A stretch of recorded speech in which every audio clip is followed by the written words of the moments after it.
Under the shroud of night, within the territory where a tall stone tower stands, there is unrest today. Rain pours from the sky, striking the leaves of numerous trees and bushes that surround the area. Inside the building, a masculine voice can be heard. A man with fair hair, standing in the middle of the room, fully clad in armor, calls out to Irina, seeking her attention. He presents something to her feet, which is rather difficult to discern in the darkness, urging her to take it. The only light within the tower emanates from the moon, and stars pouring in through the window. The girl with short, wavy, and barely shoulder-length fair hair gazes at the man and asks with a trembling voice what he has brought. As the man steps away from the window and the light falls upon the object carelessly discarded on the floor, Irina realizes that it's yet another beast's head. The man in armor explains that he brought it as a trophy gift. In truth, it's not the first severed head to find its way into this dwelling. One doesn't need to pay close attention to see several heads lying on the floor in pools of blood. Holding her hand close to her as she sits on the bed, Irina peers closely at her interlocutor's faintly discernible face in the night. A fair-skinned man with eyes as crimson as ripe pomegranates gazes back at her. Seeing the confusion on her face, he inquires if he did something wrong. Irina immediately exclaims that everything is fine, although the broken smile on her face clearly indicates otherwise. Still, she cannot bring herself to answer truthfully right now. Nonetheless, in her weary head, she ponders on how difficult her life has become after reincarnation. She finds herself in a world full of intrigue and abductions, drained by war and tainted by lust. It is a tale of cruel and desperate love, the Archduke of the frigid northern lands, the secret. Feeling as if she is bound by numerous cumbersome chains and suffocated by the hand gripping her throat, she hears nothing but a rough and eerie male voice whispering to her that she will never escape from him. The protagonist of this novel is Ruslan Alexeyev, the youngest master of sword and magic in the Empire. Yes, that's correct. However, there was something else that set him apart from ordinary people. He enjoyed tormenting Kay, the main heroine, disguising it as a gesture of giving her his unparalleled and sincere love. The long-haired girl with hair as white as snow often found herself enchained by this love, and not even her elaborately adorned golden chambers could save her from her fate. Though they may have appeared from the outside like the perfect couple from a romantic novel, it seems that not everyone is destined to live happily ever after. That's when Duke Sordi appeared, longing to seize the throne and rule the entire world. This man with short hair and equally bloodshot eyes, wearing thin-framed glasses on his face, decided to get rid of Ruslan. However, he lacked magical powers and talents for combat. To compensate for his weaknesses, he struck a contract with a demon. In the pursuit of power and victory, he even sacrificed his own children. It must be said that, in a way, this strategy helped him. He transformed into a massive demon and went utterly insane. However, the sacrifice he made proved futile, for the love between Ruslan and Kay was stronger. Together, they managed to overcome all the difficulties that crossed their path. Isn't that wonderful? At least, that's what she, the girl reading this novel, thought until she found herself in the body of Irina Sordi. Not only did she have to marry against her will due to her cruel and ambitious father's decision, but the end of the novel also promised her a tragic and painful fate. She will be killed by her own father. Well, at least that's how her destiny was written on the pages of the book. However, the girl, with apologies to all tragedy enthusiasts, does not want to die in such a manner. Actually, she doesn't want to die at all. Therefore, she gazes poignantly into the eyes of the man in armor, attempting to discern his face. She perfectly sees that he is looking back at her, somewhat irritated, snorting, and asking whether she didn't like his gift. Irina, lost in her thoughts all this time, startles and realizes she remained silent for too long. Gently diverting her gaze to the right, she notices the detached head and barely manages to withhold her nausea as she begins to nervously respond that everything is not as it seems. Striving to avoid appearing too ungrateful and thereby saving her own life, she shifts her focus from the carcass and replies, almost in a whisper, that these heads are simply too large, which confused her. However, it seems that this response satisfies the man looking at her. Dismissing all other speculations, he relaxes and smirks, leaning closer to the girl and asking her to extend her hand. Irina, in response to this request, slightly recoils from him, growing anxious, and asks why he suddenly wants her to do that. Instead of attempting to calm the girl, the young man curtly orders her to give him her hand more eagerly. Irina struggles not to burst into tears. Her nerves are as taut as a string, and it feels like a hysterical fit is about to erupt any moment. She trembles, but in an effort to maintain composure, she reluctantly agrees to the request, wondering what else this man has in store for her. When Irina extends both hands, the armored warrior casually tosses her an incomprehensible bright blue object. To the touch, it resembles jelly. The girl looks at her hands with bewilderment and then directs the same fully perplexed gaze at the man, asking what this is. The man calmly responds that it's a slime he found on the way home. The girl casts her gaze upon an unfamiliar object, murmuring something suppressed in response. At this moment, a thought flickers through her mind.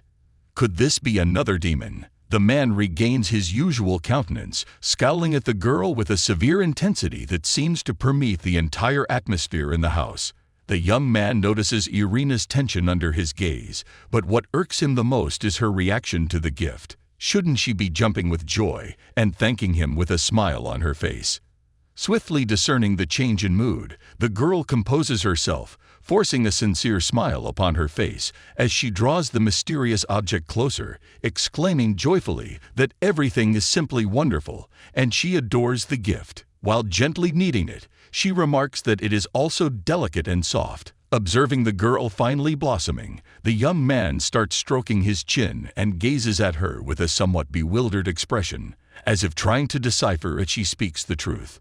Eventually, he simply turns away, allowing a faint, barely noticeable smile to form when he responds that he is pleased Irina appreciated his gift. The girl follows him with her eyes, struggling to maintain a happy smile on her face, even though veins on her forehead bulge from irritation. Through gritted teeth, she thanks her benefactor, while inwardly objecting to the fact that he seems to have smiled just now. The man, overly satisfied with himself, fails to perceive any insincerity in Irina's voice or eyes. He bids her farewell, stating that it is now time for him to leave. When he departs and the door closes, the girl swiftly jumps onto the bed, pulling her legs close to her while reflexively distancing herself from those demon carcasses. Casting a disgusted look at them, she indignantly notes that the strange man could have taken these abominations with him. Yet, despite everything, the girl realizes that she can at least momentarily relax. Exhausted, she collapses back onto the bed, exhaling as if a mountain the size of Everest, or at least Cho Oyu, has just been lifted off her shoulders. Irina decides she will deal with the demon heads herself, but a bit later, holding onto the slime, she covers her eyes, reflecting on the hardships of living in another world. However, she eventually consoles herself with the thought that at least she knows exactly where she ended up. And in that knowledge lies the primary, if not sole, privilege of a person who finds themselves in a new world. Since she knows the original plot, she precisely knows what to avoid in order to change it, and along with that, preserve her own life. Opening her eyes, she glares fiercely into the space before her, smiling with closed lips as she proclaims that the vile Duke can no longer hope to kill her. She promises that she will find a way out of this world and live happily. Furthermore, every character in this world will come to know who she truly is. As Irina, fueled by these thoughts, unconsciously squeezes the still unreleased slime in her hand, she is surprised to turn her head towards it. For a moment, a strange thought crosses her mind. Did that incomprehensible jelly in her hand just move? Perhaps due to her intense emotions. In the end, she decides it isn't that crucial and covers her eyes again, clasping the slime with both hands. Slowly kneading it, reveling in its soft and pleasant texture, Irina finds it oddly calming. She lies there for a while, almost drifting off to sleep. What a delightful thing it is! All negative thoughts vanish from her mind, and the anxiety fades away. However, even the recently received stress reliever cannot make her forget about her not-so-joyful predicament for long. Irina springs up on the bed, clenching the slime in her hand with irritation and exasperation. Her eyes no longer sparkle, but are ablaze with lightning and a raging hurricane. It is simply outrageous that she reincarnated not as the beautiful heroine. Undoubtedly, her fate is far from easy. She has encountered numerous hardships and pain throughout her life. However, if she had indeed been reborn as the heroine, the only thing she would have had to deal with would be marrying the main hero. At least then, nothing else would threaten her. Yes, their love story was complicated, but even that could have been easily avoided. What a streak of bad luck! Turning onto her stomach, Irina clings to the pillow with her hands and buries her face in it, angrily kicking her feet against the bed. She simply cannot come to terms with the fact that she ended up in the unfortunate Irina's body. Meanwhile, the downpour outside shows no signs of abating. In the darkness, one can hear the patter of raindrops and the wail of the wind. Finally regaining composure, Irina sits up on the bed, leaving the tear-soaked pillow untouched.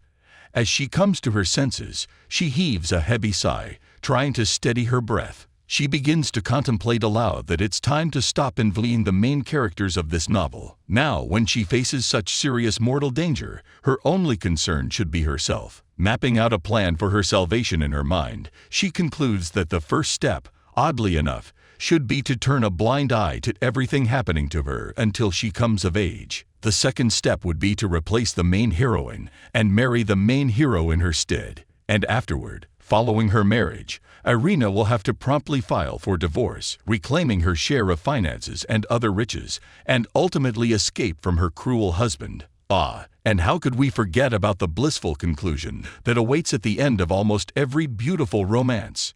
She will find a charming beau and live with him happily ever after. Blushing deeply and slightly flustered by this embarrassment, Irina contemplates the desire to touch Ruslan's lips with her own, even if only for a fleeting moment. These thoughts make her timid, and she tightly holds a slime in her hand, which, inexplicably, also begins to turn red. In a moment of tremor in her grasp, the slime seems to deliberately leap out of her hold and hide under the bed. This perplexes Irina, and she gazes at the floor, searching for the object she held just a second ago. Confused, she asks if it's alive. Momentarily stunned, the girl quickly hops on the bed, pulling her legs close to her chest, and leans over to see what just happened under the bed, curious about the recent occurrence. Still unable to discern anything in the darkness, she lowers her legs to the floor, voicing her request to the slime to come out. She reassures the slime not to fear her, as she certainly won't harm it. Trying to put on the most amiable smile, Irina leans closer, observing the gelatinous mass, and asks if she squeezed it too tightly. The slime, in the meantime, takes refuge behind the bed leg. Surprised to see it taking on a reddish hue, she wonders if it's because of her words. However, as the slime remains unchanged, she suddenly asks if it ran away because of her words about a kiss. At that moment, the slime blushes even more intensely, as if displaying how flustered those words made it. Seeing this, Irina chuckles and extends her hand, saying that all right, she won't talk about it anymore, so it can come out. Picking it up in her hands and noticing its lack of resistance, Irina finally retrieves it from under the bed, breathing a sigh of relief. Now, as she examines the slime more closely, she finds it all rather peculiar. Thus, she wonders aloud whether slimes possess intelligence. Surprised in her voice, she asks if it understands her. When the slime starts bouncing on her hand, as if affirming the girl's assumption, her eyes begin to sparkle. She is about to say something, but her thoughts are interrupted by a woman's voice. The door suddenly swings open, and a woman in a pink dress with bows and ruffles appears in the doorway. She informs Irina that it's time to eat and asks her to come out. At that moment, the redhead woman's gaze falls upon all these demons, or more accurately, their severed heads. She immediately exclaims loudly, asking where they all came from. Then, noticing Irina sitting on the floor, she inquires curiously about what she's doing there. Instead of answering the questions, Irina turns her head towards the woman and asks if she can leave. The woman, apparently not expecting any explanations, merely replies that yes, the girl can leave and advises her to hurry. Tucking the slime into the pocket of her dress, Irina thinks that this woman seems unaware of her being locked in here. Well, so be it. The girl simply follows her without a word. As they walk in complete silence down the corridor, she ponders that while she was aware of how the servants here always treated Irina with contempt, now that she inhabits her body, she realizes that reality is far worse. When the redhead girl declares that they have arrived, a door opens before Irina, revealing a rather simple room with a long wooden table. Several maids sit around it, accompanied by the red-haired woman. Spotting Irina, the woman turns to her and with a haughty tone states that the lady is late. The other maids begin to smirk maliciously, joking about how they had been waiting for her for so long that they've nearly finished everything. But retaining that spiteful edge in their voice, they remark that there's still something left after all. At that moment, Irina tries to contain herself. She knows she is not the one who was late. The maids deliberately didn't inform her about the meal, intentionally summoning her later. If she were the real Irina, she might have been offended by them. But personally, these remarks do not affect her at all. Calmly, she takes her seat.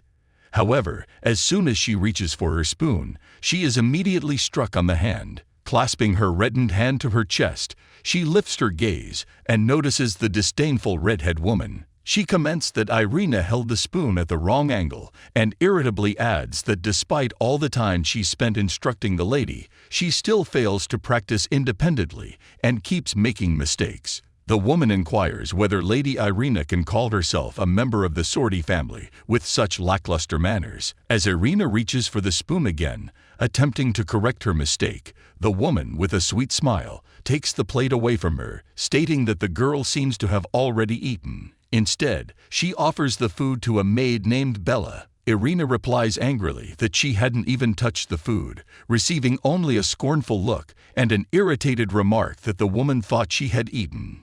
Moreover, Mary mistakenly served more food than necessary this time. The redhead adds that she will surely discuss this matter with her. Irina, unable to contain her indignation, is already eager to respond that there was very little on her plate, but she is interrupted again, being informed that lunchtime has come to an end, and it seems the lady has completely forgotten about it. At that moment, a continuous fury courses through the veins of the young woman, and in her thoughts, she exclaims that she didn't even manage to eat a crumb. Nevertheless, paying no attention to this, the woman simply states that she still has matters to attend to and departs.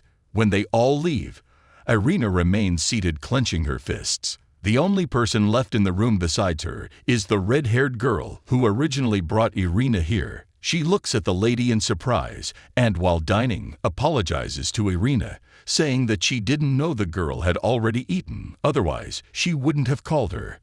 After a brief pause, she adds that Rosa does all this for Irina's own well-being, as servants should care for the health of their masters. Clenching her teeth, Irina glances at her from under her brow and contemplates how she would gladly speak a few affectionate words to her now. But to her great regret, she cannot do so, for then Rosa would not remain silent. Hence, she has no other choice but to endure. The slime, which had been in her pocket all this time, as if sensing its owner's mood, starts to agitate irritably. Suddenly, it leaps out and lands squarely on the face of Irina's interlocutor. Upon the unexpected occurrence, she initially froze and then screamed nervously, inquiring what it was.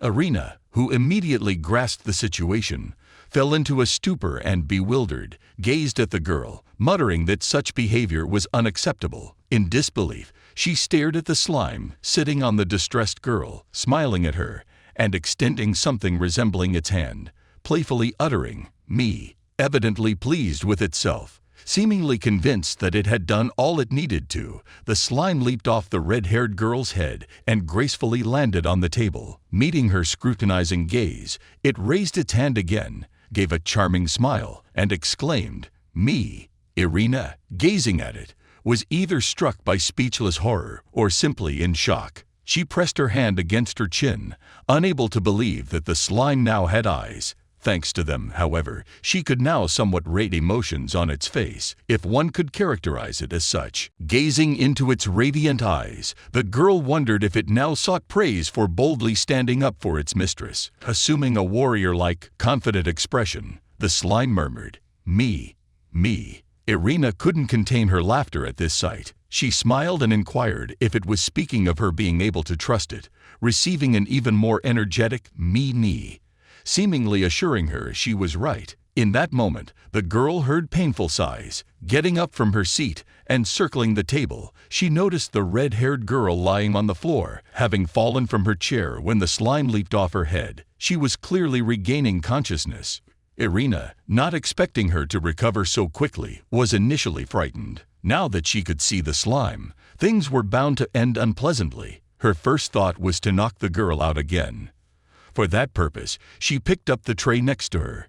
As Irina was about to strike, the girl suddenly opened her eyes and, holding her head, mumbled that she had a headache. The girl got up, still a bit unsteady, and asked Irina why she was lying on the floor. Realizing that hitting her now would be a terrible idea, Irina immediately put the tray down and whispered for the slime to hide behind her, which it obediently did. Irina asked the girl if she didn't remember reaching for the tray and accidentally falling. The girl found it strange, and Irina handed her the tray, concealing the hand with the slime, and admitted that she was terrified when the girl fell. The girl responded that it was all very odd, but didn't think Irina's words sounded suspicious. She glanced at her clothes and said she needed to tidy herself up, and asked Irina to return to her room. Irina quickly agreed and left, thinking she had just committed the perfect crime. Outside, the rain had stopped drumming on the windows, and the weather was overcast,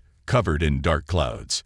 Irina, now sitting in her room on the bed, extended her hand and looked attentively at the slime, which was now sitting on her. Breathing a sigh of relief, she remarked that they were fortunate not to get caught.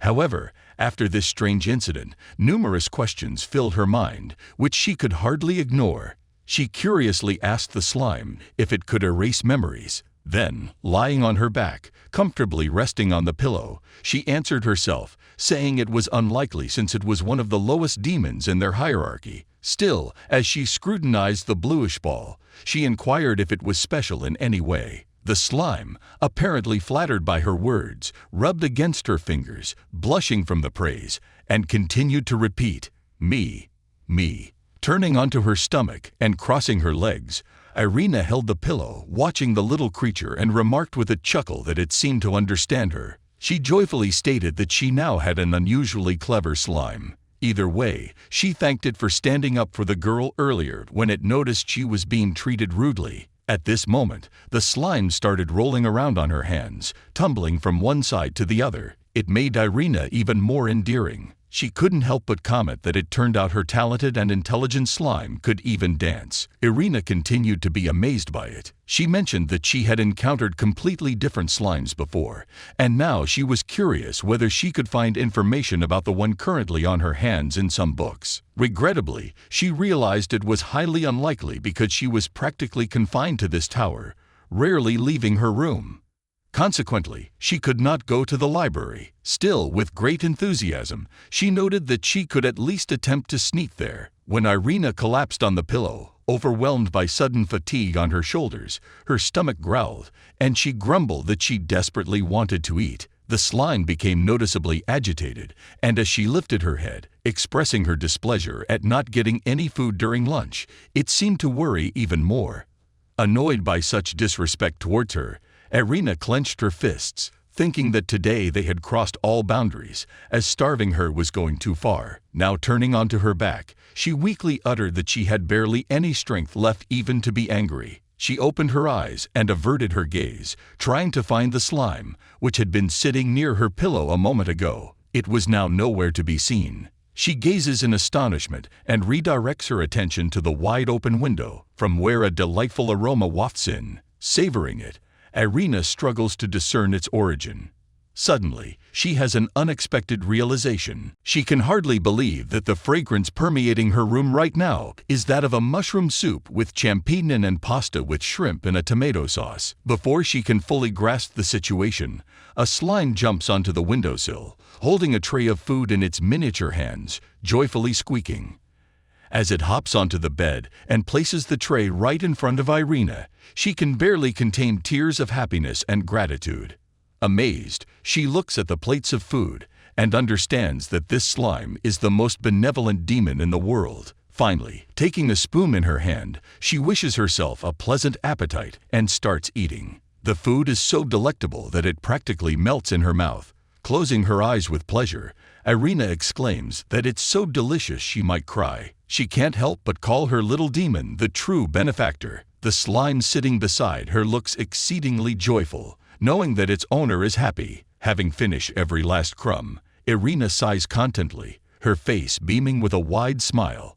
She draws the slime closer to herself and asks where this marvelous creature came from. In response to its owner's words, the slime rubs against her cheek happily, blushing and emitting a joyful mee-nee. Suddenly, it leaps out of her hands again and heads towards the window. Before it disappears behind the frame, Irina manages to shout inquiringly about its constant comings and goings. Not even a minute passes before the slime returns, holding a tall, transparent glass of ice cream adorned with berries, and a cupcake with pink cream, and a cherry on top. Astonished, Irina covers her mouth with her hands, her eyes sparkling with genuine happiness. This little being even brought her desserts. Taking the slime in her hands, she reverently states that they will be friends for life. Upon hearing this, the little demon blushes even more, and a sense of earnestness is evident in its eyes, as Irina indulges herself, expressing disbelief that she can try something so extraordinary. The slime once again hops off the bed. Observing this, she inquires where it is off to now. Struggling a bit, the slime manages to climb onto a chair. Once successful, it jumps onto the nearby table. Approaching a pen holder, it exhales heavily with effort, retrieving one of the pens. All the while, Irina watches its actions attentively, wondering if it intends to write something for her. Finally, as the slime finishes its task, it joyously turns to the girl and extends a small piece of paper. When Irina opens it with a smile, she sees the word friend written on it. She ponders the paper while covering her mouth with her fingers. After a brief pause, she starts murmuring the word friend to herself in amazement. The slime, sitting on the table at that moment, becomes anxious and nervously wrings its hands. Nevertheless, Irina doesn't validate its fears, but merely widens her eyes in astonishment, asking if the slime can even write. She is genuinely impressed. It's like a little genius. Upon hearing such a response to its note, the slime claps its hands adorably and exclaims happily. This concise word friend warms her heart so much that she reads it over and over again. In this house, Irina is hated, despised, and constantly subjected to humiliation. Yet now, as she looks at the sincere face of the slime, which has turned a rosy hue, she realizes that perhaps even someone can befriend her. Thus, she bestows a smile upon the slime and assures it that she is counting on it greatly. She extends her hand, and the slime enthusiastically grabs her finger, embracing her. Irina warns it that despite her desire to spend a lot of time with it, it cannot stay in this place permanently, as it is undoubtedly too dangerous. However, the slime seems not to heed her words and continues to emit a melodious mee, while holding on to Irina's finger tightly. Realizing that she might not be getting through, she insists more firmly that if her father, Duke Sordi, were to notice it beside her, she shudders to think what he might do to it, and she would not want that to happen. Apparently, finally heeding what Irina is saying and understanding the gravity of the topic she touched upon, the slime immediately perks up, putting on a defiant expression and tightening his tiny fist, this time more menacingly exclaiming, "Me." At this moment, Irina rubs her chin with her fingers, smiles contentedly, and asks the slime if he just reminded her that she can trust him. And when the little mischievous creature confidently nods in response, she says that she will believe him, but only under one condition. First, he must prove to her that he is truly trustworthy.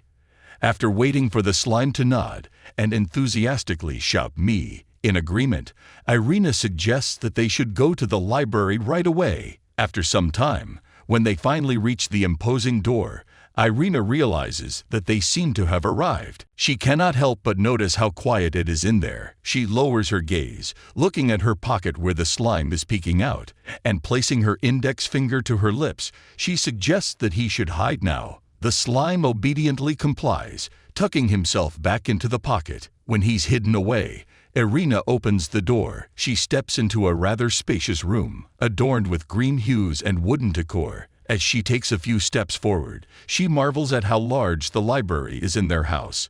Looking around, her gaze falls upon a young man standing behind the counter. Observing how he appears flustered and nervous, Irina realizes that her presence here is likely making him uncomfortable. The librarian begins to tremble slightly, his hand reaching under the table. Noticing this, Irina realizes that he is probably about to report her arrival. However, she calmly continues walking. As she approaches the bookshelf and examines the books, Irina decides that even if the Duke becomes concerned about her visit here and decides to interrogate her, she can always claim that she came to the library to find information about the Ruslan family. Scanning through the numerous books with colorful covers, Irina comes across one titled Catalogue of Supreme Demons. Nevertheless, she moves on, as she doubts that it will contain any relevant information about slimes. Next is a collection of books with green covers, titled History of the Demon War.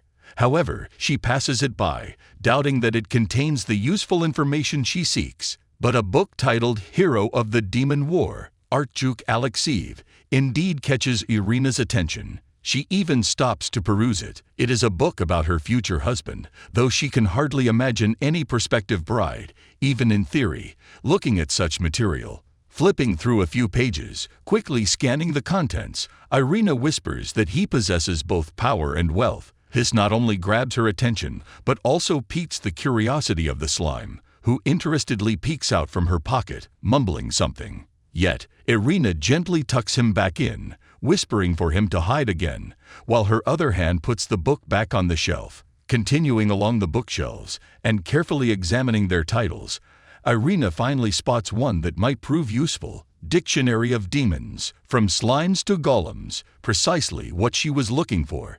Surely, she will find the necessary information about her little companion in there. However, a slight problem arises. Looking at the book, which sits on a shelf 3 heads above her, Irina finds it difficult to reach. Glancing around, her eyes meet a young man sitting behind his counter. Initially, she contemplates asking him for assistance, but when she returns his intense, nervous, and troubled gaze, she realizes that this is definitely not a good idea. Once again standing in front of the bookshelf, Irina crosses her arms over her chest. Pondering what to do now, she notices that the slime has unexpectedly fallen silent. Finding it strange that he's not responding, she also senses a sudden gloomy atmosphere in the library. Despite these thoughts, Irina decides to turn around and is taken aback when she faces the young man standing behind her, who, evidently not immediately noticing her fright, rather sternly inquires about her purpose in this place. In her first reaction, Irina lets out a piercing scream. She recoils from the young man with such speed that she practically embeds herself in the bookshelf. She gazes at him, her green eyes wide with surprise. The young man, in response to her reaction, asks why she got so scared. He then logically wonders if he appears that frightening. Trembling, Irina attempts to explain that her fear has nothing to do with his appearance.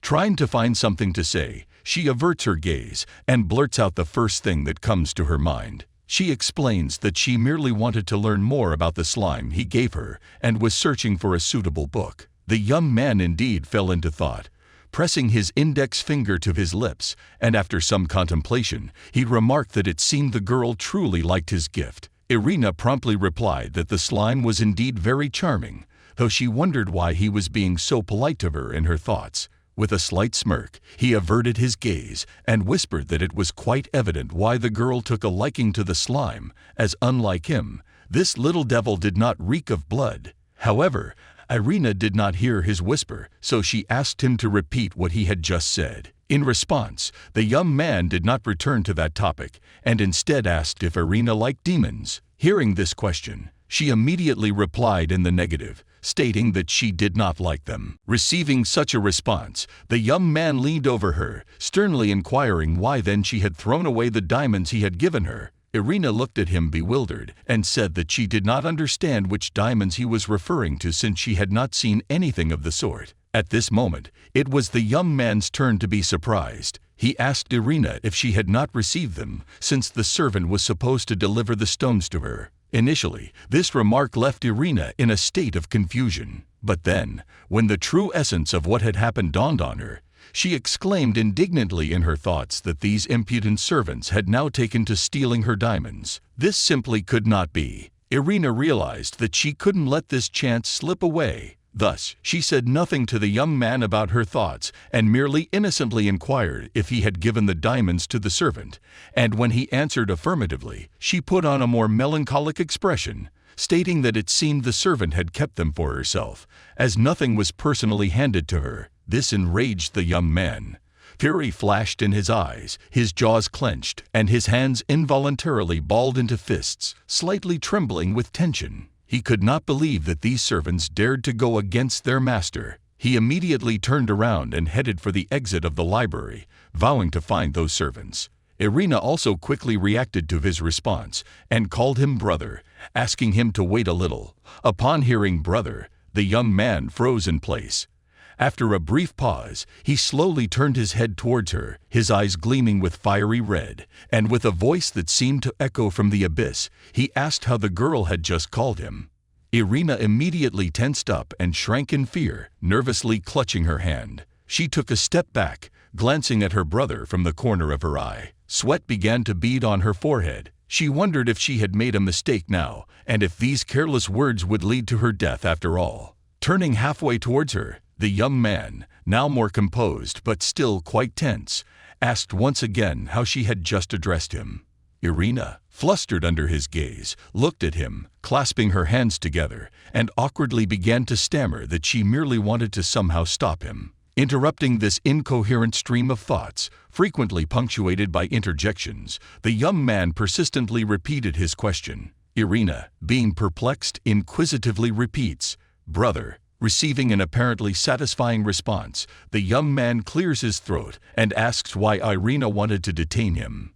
The girl, embarrassed under his penetrating gaze, murmurs that she wanted to ask her brother to fetch a dictionary about demons from the north, pointing towards the shelf. She explains that she couldn't reach it herself, but since he is much taller, he should be able to do it. The young man clears his throat again and says that her brother will do it for her. Passing by the girl and directing his gaze towards the shelf, he continues muttering about how the dictionary is placed very high, and now he understands why she needed his assistance. He notably emphasizes the words his assistance.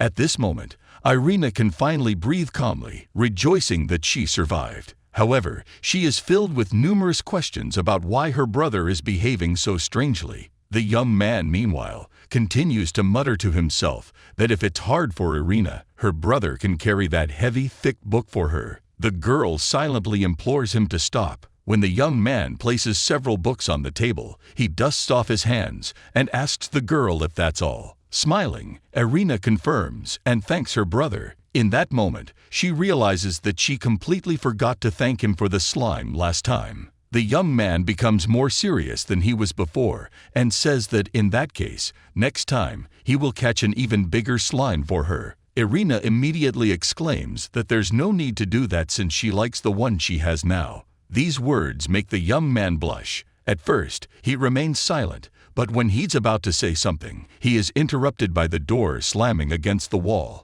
Turning their heads, Irina and her brother notice a maid standing at the threshold, who doesn't bother with proper etiquette and starts commenting on how Lady Irina is terribly lazy. Before she adds something about Lady Rose, she notices the young lord standing there, exuding a gloomy aura. The maid immediately starts getting nervous.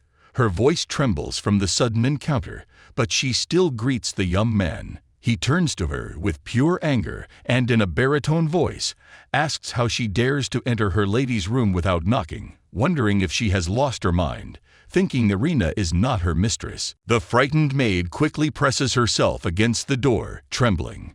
She tries to explain that the young man simply misunderstood her, approaching her with each step, anger evident in his voice.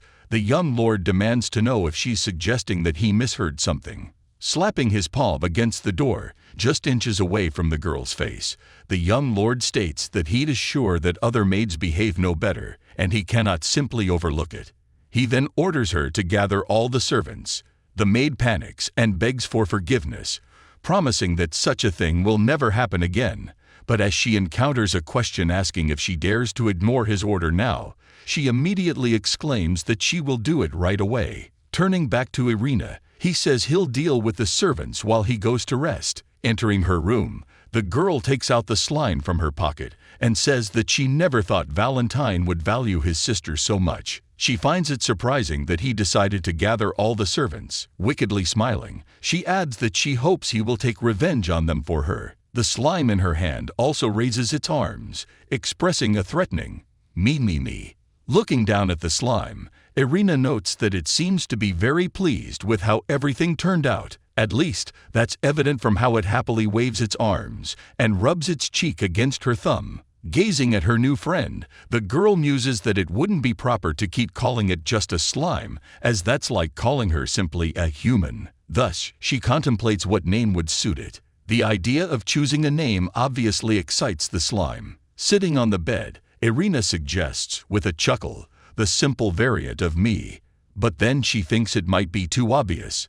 Lying down on the bed, she considers Mayakish as a good name since it's very soft. However, seeing the enthusiastic gestures and mimicking of the slime, Irina awkwardly smiles and asks if it likes all her ideas. When she understands from the little one's reaction that it does, she picks up a book and says they should think of another name a little later. For now, she decides to read the book, hoping it might help them choose the right suitable name. As she flips through the Demon Dictionary from the north, Irina is surprised to find information about the slime on the very first page, stating, "Slime holds the lowest rank among demons, but even a high-ranking demon can become one if it exhausts all its power. They say some slimes consume other species and completely imitate them, but it hasn't been proven." Flipping through several pages, Irina sadly realizes that there's almost no information about slimes. At this moment, the slime sitting beside her starts gesturing actively. Irina looks at it and, gently patting its head, asks aloud what it wants to say. The girl remains silent for a while,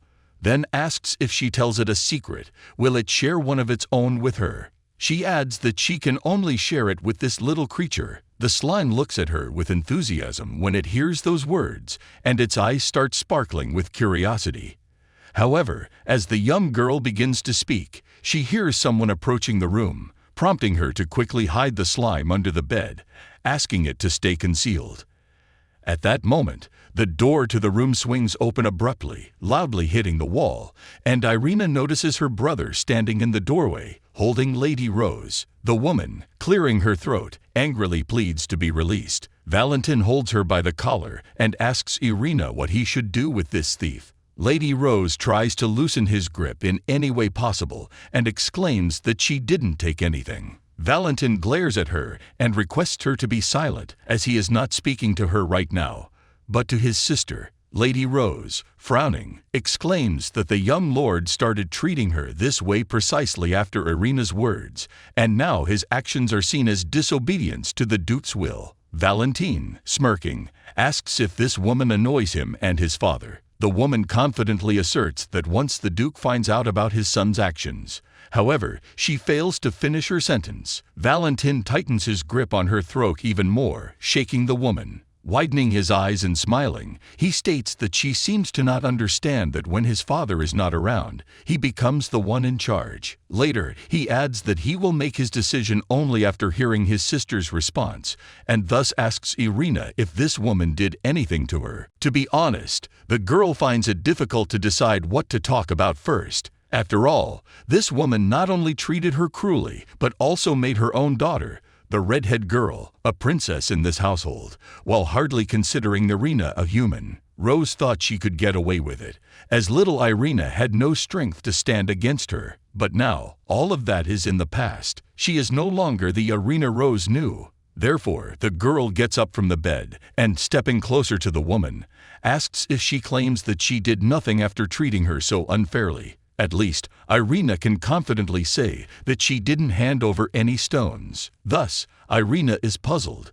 gripping her dress with trembling hands, as it turns out that this woman has now taken the presents from her little brother for herself, and is now trying to portray the girl as a liar. Deciding that the best defense is an attack, Irina, forcing back tears, says that this has gone too far. Meanwhile, she mentally notes that the most important thing in such a situation is to shed tears at the right time.